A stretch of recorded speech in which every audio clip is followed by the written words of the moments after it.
नमस्कार, आप देख रहे हैं संडे स्पेशल। मैं हूं दीप्ति शाही सिंह। उत्तर प्रदेश के कई जिलों में अभी हाल ही में बाढ़ आई हुई थी। इस समय भी कई ऐसे जिले हैं जहां पर बाढ़ जैसी स्थिति बनी हुई है। वो जिले जहां पर बाढ़ आई हुई थी, अब वहां पर प्रशासन और सरकार के सामने चुनौती है। साफ सफाई और सुरक्षा को लेकर वहां पर जो काम है वो लगातार किए जा रहे हैं। आज के संडे स्पेशल में अगले आधे घंटे हम आपको बताएंगे कि कौन से वो जिले हैं जहां पर बाढ़ के बाद सरकार साफ सफाई और स्वच्छता को लेकर काम कर रही है, और साथ ही साथ हम आपको ये भी बताएंगे कि वो कौन से जिले हैं जहां पर अभी भी बाढ़ आने का जो खतरा है वो बना हुआ है। एक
जैसे हमें सुबह सुबह सूचना मिली कि यहाँ पर अतिवृष्टि के कारण जो है ये बालगंगा नदी का बहाव बहुत तेज़ हुआ है, जिसकी वजह से सड़क के नदी किनारे कटान हुआ है। जो सार्वजनिक रास्ता है उस परिसंपत्ति की क्षति हुई है। एक आपका मकान था वो डैमेज हो गया है, बह गया है, परंतु किसी प्रकार की बाय गॉड्स ग्रेस वो नहीं है। जनहानि या पशु हानि किसी प्रकार की अभी तक रिपोर्टेड नहीं है। कृषि लैंड की जो क्षति है वो भी रिपोर्ट हुई है, तो उसकी सरसरी मुआयना कर लिया गया है। जैसे ही पानी बैठता है और पानी का बहाव कम होता है तो उसका प्रॉपर सर्वे कर लिया जाएगा। एंड SDRF के जो मानकों के अनुरूप है, जो भी अनुमानित धनराशि जिसको भी है वो तत्काल प्रभाव से जो है वो एक्सपेशिया और जो अनुमान्य है जो सर्वे कर लिया गया है वो दे दी गई है। एंड उसके अलावा भी सर्वे में जो जितनी भी परिसंपत्तियों की क्षति आती है सामने और जो भी मानकों के अनुरूप बनता है मुआवजा, वो हमारे द्वारा उनको दिया जाए। अभी फ़िलहाल के लिए जो प्रथम दृष्टया दिखाई दे रहा है कि 4 या 5 घर हैं जो खतरे की जड़ में हैं, क्योंकि वहाँ से कटान हो रहा है नदी का लगातार, तो उनको हमने यहाँ से शिफ्ट करवाने के लिए इशू कर दिया है। और उसमें से कुछ लोग ऑलरेडी यहाँ से शिफ्टेड हैं, कुछ वो बता रहे हैं जैसे कि नई टीवी चले गए हैं, परंतु तब भी हमने वैकल्पिक व्यवस्था के लिए उन लोगों के लिए स्कूल में अरेंजमेंट कर दिया है। एंड अगर इसके अलावा किसी प्रकार की उन लोगों को सहायता हमसे रिक्वायर्ड होती है तो वो भी हम उनको अवेलेबल कराएंगे।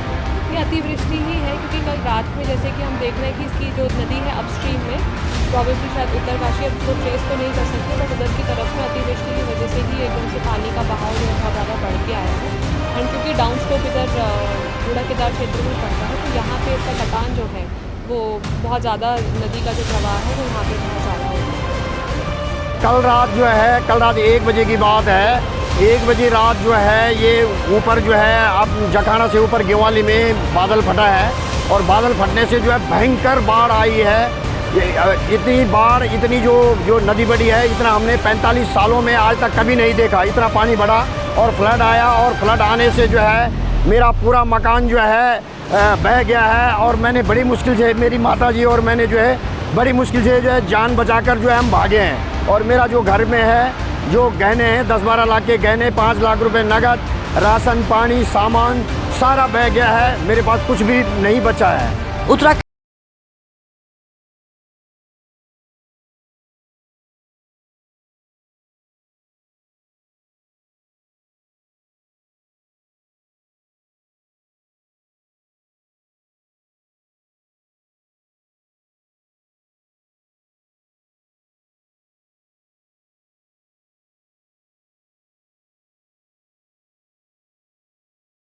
संवेदनशील क्षेत्रों में जेसीबी तैनात है।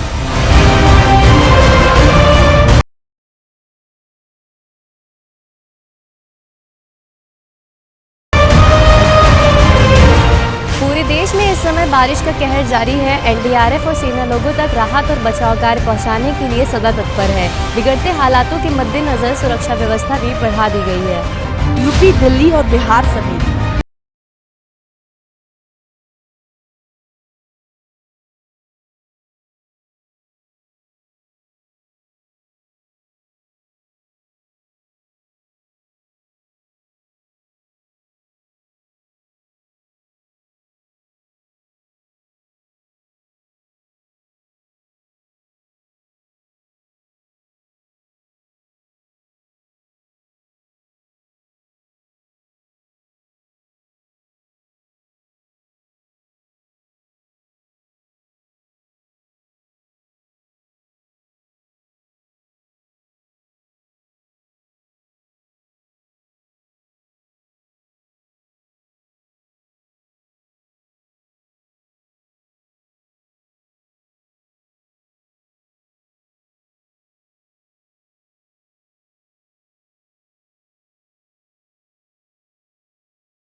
विट्ठल नगर परिसर कहलाता है और यहाँ पे टोटल 25 से 26 बिल्डिंग है जो पानी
ये तस्वीर है दिल्ली की, जहां 26 जुलाई को हुई भारी बारिश के कारण हुए जलभराव से जनजीवन अस्त व्यस्त हो गया। दिल्ली में मानसूनी बारिश से सड़कों पर जलभराव हो गया है। लोगों को परेशानियों का सामना करना पड़ रहा है। यातायात भी प्रभावित हुआ है।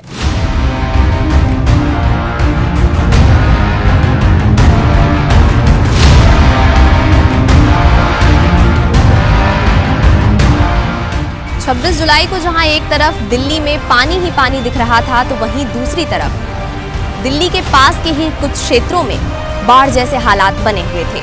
बादलों का आना जाना तो लगा रहा, लेकिन बारिश की कोई गुंजाइश नहीं रही।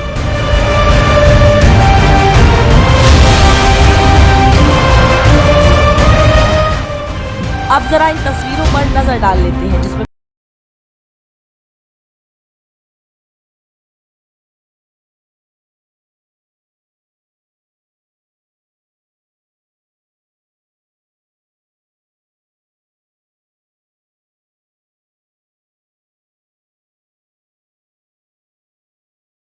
तस्वीरों पर नजर डाल लीजिए, जहां भारी बारिश और बाढ़ से तबाही का आलम है।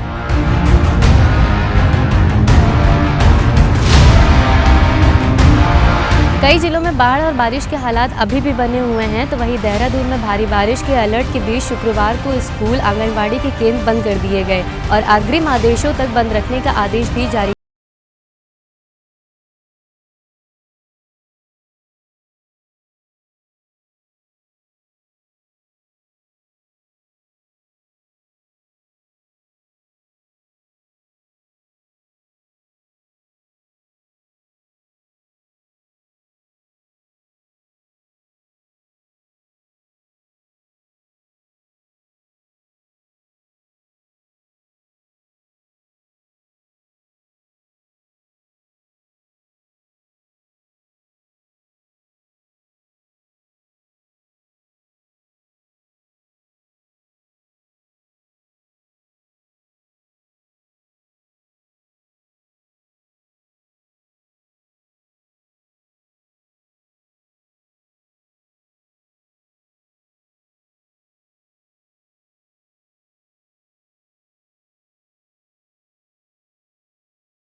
वहीं दूसरी तरफ गोरखपुर में भी बाढ़ के दौरान 50 से अधिक गांव पानी में पूरी तरह डूबे। सैकड़ों घर जलमग्न हो गए और लगभग 40,000 लोग प्रभावित हुए। 100 से ज्यादा नावों से लोगों को सुरक्षित स्थानों पर पहुंचाया गया।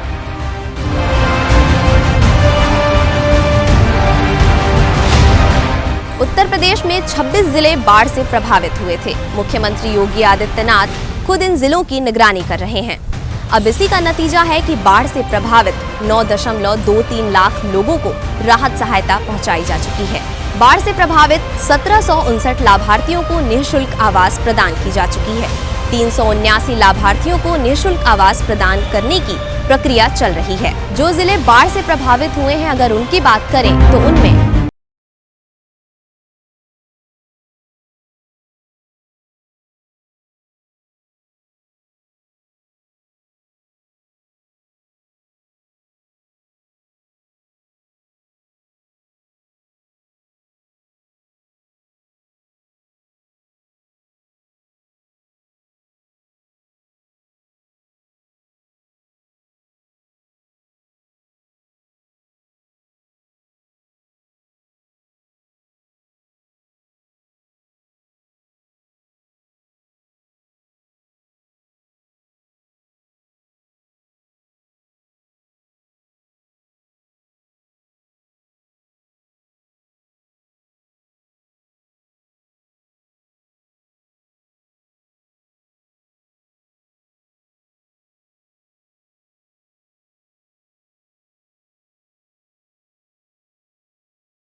बाढ़ प्रभावितों की सहायता के लिए 2773 नाव और मोटर बोट का संचालन किया गया था, जबकि बाढ़ पीड़ितों को योगी सरकार की तरफ से सहायता दी गई। 2,12,678 खाद्यान्न पैकेट तथा 8,01,198 लंच पैकेट वितरित किए जा चुके हैं। 52 लंगर का संचालन भी किया जा रहा है। मवेशियों के लिए 3,492.4 कुंटल भूसा वितरित किया गया है।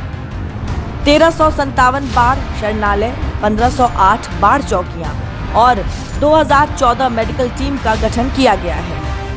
बाढ़ शरणालय में 2666 व्यक्ति रह रहे हैं।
में मॉनिटर किया जा रहा है। कहीं पे नदियों में ऐसे उफान या उसकी बाढ़ की बात नहीं है, बट ये कि ड्रेनेज प्रॉपर ना होने की वजह से जहाँ पे पानी भरने की वो है, वहाँ पे अगर जरूरत पड़ रही है तो लोग हटा भी रहे हैं और बाकी बढ़ रहा है। लखीमपुर खीरी में बनबसा बैराज से लगातार पानी छोड़ा जा रहा है, जिससे निचले इलाकों में बाढ़ जैसे हालात हैं। नदियों का जलस्तर बढ़ गया है।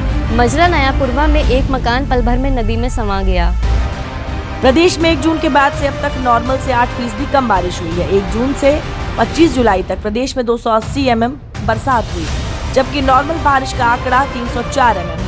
ईस्ट यूपी में नॉर्मल से 15% कम 4.3 mm और वेस्ट यूपी में नॉर्मल से 5% ज्यादा 10.5 mm बारिश हुई है। अगर शुक्रवार की बात करें तो शुक्रवार को 24 घंटे में 6.8 मिलीमीटर बारिश दर्ज की गई, जबकि 1 जून से अब तक 279.8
जिलों के लिए चिंता का विषय बनता जा रहा है।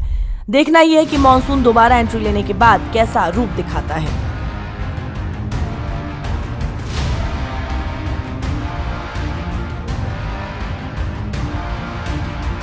तो उत्तर प्रदेश में लगातार बाढ़ को लेकर जो राहत कार्य है वो किया जा रहा है। ऐसे जिले जहां पर बाढ़ आ चुकी है वहां पर प्रशासन लगातार साफ सफाई और स्वच्छता को लेकर काम कर रही है। आज के संडे स्पेशल में मेरे साथ फिलहाल के लिए इतना ही। मुझे दीजिए इजाजत। देश और दुनिया की खबरों के लिए आप देखते रहिए दूरदर्शन उत्तर प्रदेश।